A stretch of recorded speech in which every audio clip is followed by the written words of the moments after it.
À l'œil nu, rien d'autre qu'un fragment de parpaing qui a déjà bien vécu.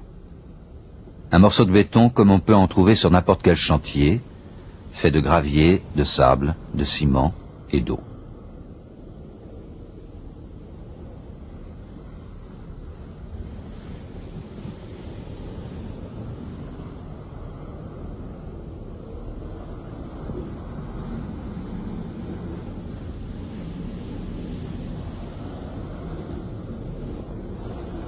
Dans ce paysage parsemé de fissures et de porosités, les grandes plaques lisses sont justement des grains de sable. Quant aux petites taches claires, ce sont des poussières égarées.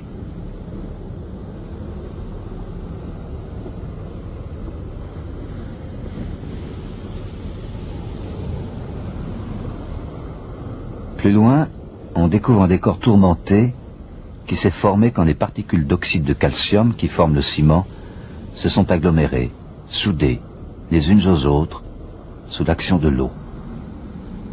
Une réaction chimique au cours de laquelle on dit que le béton prend. Du sable, du ciment, de l'eau, reste la silice, un autre composant du béton. La recette consiste à souffler littéralement sur le mélange une fumée de silice. Nous approchons d'ailleurs de billes de silice qui n'ont pas été totalement dissoutes lors de la réaction. Ce sont les deux grains sombres que nous allons explorer.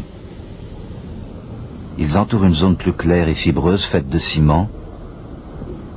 La silice est un composant important du béton.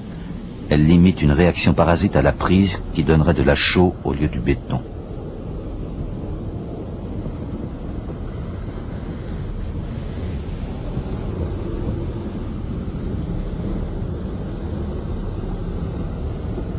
Déception. À l'intérieur d'une bille de silice, tout est flou. Notre microscope semble myope. En fait, s'il ne peut rien distinguer, c'est que la distribution des atomes de silice se fait presque au hasard.